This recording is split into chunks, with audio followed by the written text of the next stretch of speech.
जय हिंद दोस्तों, आपका स्वागत है हमारे YouTube channel Mahakal study centre में। दोस्तों, आज का हमारा जो टॉपिक है वो है एलिफैटिक यौगिक और एरोमेटिक यौगिक। आखिरकार क्या होते हैं एलिफैटिक और एरोमेटिक यौगिक, क्योंकि एनईपी के तहत यह एहसास किया गया है, यह उम्मीद लगाया गया है कि हमारे बोर्ड एग्जाम के लिए यह जो क्वेश्चन है एलिफैटिक यौगिक और एरोमेटिक यौगिक क्या होते हैं ये जरूर से जरूर आएगा, क्योंकि एनईपी का मतलब नेशनल एजुकेशन पॉलिसी, नई शिक्षा नीति जो है, इसके तहत ये उम्मीद लगाया गया है कि यह क्वेश्चन बहुत ही इंपॉर्टेंट है। लेकिन अगर आपको नहीं मालूम है कि एलिफैटिक और एरोमेटिक यौगिक क्या होते हैं, बस वीडियो में लास्ट तक बने रहिएगा, ठीक है। आपको समझ में आ जाएगा कि एलिफैटिक और एरोमेटिक यौगिक आखिरकार होते क्या हैं, ठीक है। देखिए, सबसे पहले हम बिना टाइम को गवाए हुए वीडियो स्टार्ट करते हैं। देखिए, एलिफैटिक यौगिक क्या होता है, सबसे पहले इसके बारे में जान लेते हैं। कुछ एग्जाम्पल लेके पहले इसको समझ लेते हैं। देखिए, ऐसे यौगिक जिनके अणुओं में कार्बन के सभी परमाणु खुली श्रृंखला में सीधी रूप से व्यवस्थित होते हैं उसे एलिफैटिक यौगिक कहते हैं। देखिए, आखिरकार एलिफैटिक यौगिक कहना क्या चाह रहा है अपने बारे में। देखिए, एलिफैटिक यौगिक साफ साफ यह कहना चाह रहा है कि ये जो एलिफैटिक यौगिक खुद है, इसके जो कार्बन के परमाणु होंगे वो सभी कैसे रहेंगे, खुली श्रृंखला में। आप आईयूपीएससी नामकरण पढ़े होंगे ना, अगर नहीं पढ़े हैं तो हमारे चैनल पे जाके पढ़ लीजिए, वीडियो अवेलेबल हो चुका है, ठीक है। देखिए, आप जब आईयूपीएससी नामकरण पढ़ रहे होंगे तो आपको खुली श्रृंखला, बंद श्रृंखला, पूर्व अनुलग्न, अनुलग्न सब बताया गया होगा, ठीक है। तो यहाँ पे इस जो एलिफैटिक यौगिक के सभी कार्बन परमाणु होंगे वह एक खुली श्रृंखला में होंगे। अभी आपको बताएंगे कि खुली श्रृंखला आखिरकार होता क्या है, ठीक है। देखिए, खुली श्रृंखला में सीधी रूप से, मतलब उसमें कोई छेड़छाड़ नहीं होगा, सीधी रूप से कैसे होंगे, व्यवस्थित होंगे। जैसे देखिए, हम एग्जाम्पल लेके आपको समझाते हैं। जैसे हम एग्जाम्पल ले लें CH3 CH2 CH2 CH3, ये कैसा है, यह एक खुली श्रृंखला में है। ये जो कार्बन के सभी परमाणु है कैसे है, एक खुली श्रृंखला में है। तो अगर एलिफैटिक यौगिक आ गया बोर्ड एग्जाम में तो आप सिंपल से लिख दीजिएगा कि ऐसे यौगिक जिनके अणुओं में कार्बन के सभी परमाणु खुली श्रृंखला में सीधी रूप से व्यवस्थित होते हैं उसे एलिफैटिक यौगिक कहते हैं। जैसे देखिए, इसमें कोई छेड़छाड़ नहीं किया है, हमने सीधे रूप से लिख दिया। जैसे यहाँ देखिए, 1 2 3 4 5 कार्बनों की संख्या कितनी है, 5। और 5 पे क्या आता है, 5 पे आता है पेंट। 5 पे क्या आता है, पेंट। तो इसका नाम क्या होगा, इस कार्बन परमाणु का नाम क्या होगा, इस कार्बन परमाणु का नाम होगा पेंट। क्या होगा, पेंट। और आपको मालूम होगा इसमें एकल बंध लगा है, एकल बंध के लिए जुड़ता है एन।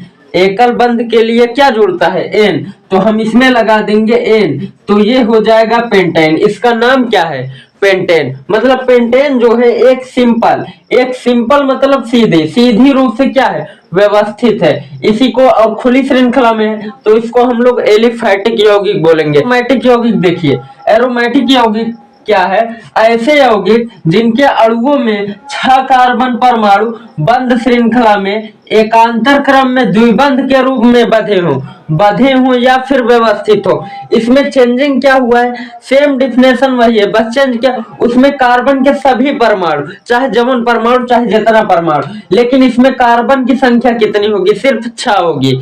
6 होगी मतलब हेक्स, 6 मतलब हेक्स, क्योंकि 6 नंबर पे हेक्स आता है। इसमें कार्बन कितने होंगे, 6, कार्बन के 6 परमाणु, लेकिन बंद श्रृंखला होगी। उसमें कैसी थी, खुली श्रृंखला थी और सीधी थी, लेकिन इसमें बंद श्रृंखला होगी और एकांतर क्रम में द्विबंध के रूप में बधे होंगे। और इसका अगर हम सिंपल एग्जांपल ले तो इसका सिंपल एग्जांपल होता है बेंजीन।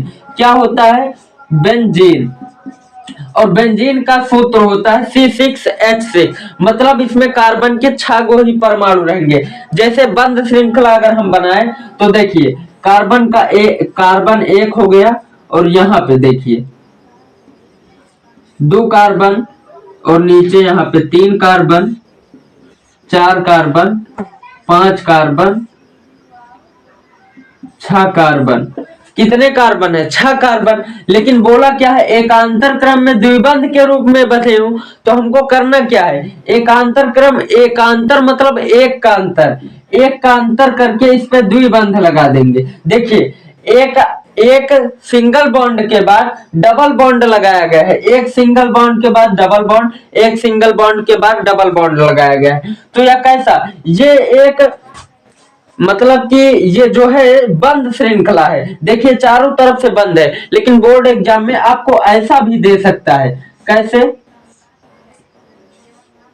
ऐसे बोर्ड एग्जाम में आपको सिर्फ इतना बना के दे देगा, कार्बन वार्बन नहीं लिखा रहेगा। आपसे अगर आईयूपीएससी नामकरण करने के लिए बोले तो आपको गिनना नहीं है, एक कार्बन, 2 3 4 5 6, 6 पे है हेक्स, तो इसका नाम हम हेक्स रखेंगे। और इसमें डबल बॉन्ड लगा है, तो डबल बॉन्ड के लिए हम क्या लगाते हैं? इन लगा देंगे, हेक्सीन नाम रखेंगे ना बाबा। ठीक है, इसका नाम क्या होता है? बेंजीन। इसका नाम आपको अगर आ जाए बोर्ड एग्जाम में, आईयूपीएससी नामकरण में, तो इसका नाम बेंजीन लिखना है। बाकी अगर एरोमेटिक यौगिक लिख रहे हैं तो आप बेंजीन का एग्जाम्पल लिए हैं तो बेंजीन का एग्जाम्पल लिख देंगे। और बोर्ड एग्जाम में सिर्फ आपको ऐसे बना के पूछ लेगा, तो आप ये समझ जाइएगा कि यहाँ पे एक कार्बन, यहाँ पे और यहाँ पे, मतलब अभी लगाना भूल गए, आबंध लगा देंगे, द्वि आबंध लगा देंगे, तो ये सेम वैसे बन गया। उसके बाद क्या करना है? आपको ऐसे भी पूछ सकता है, इधर ध्यान दीजिए।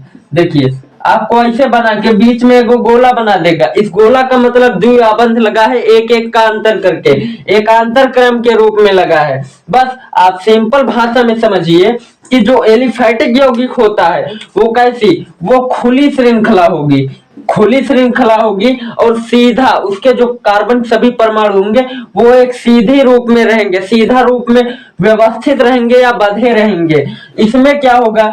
इसमें जो होंगे 6 कार्बन सिर्फ रहेंगे, उसमें चाहे 6 10 20 चाहे जितना कार्बन ले लो, ठीक है, 1 2 3 4 चाहे जितना, लेकिन इसमें सिर्फ 6 कार्बन रहना चाहिए बेंजीन के रूप में। जैसे ये बेंजीन का एग्जांपल लिए C6H6। आपको और करना क्या है?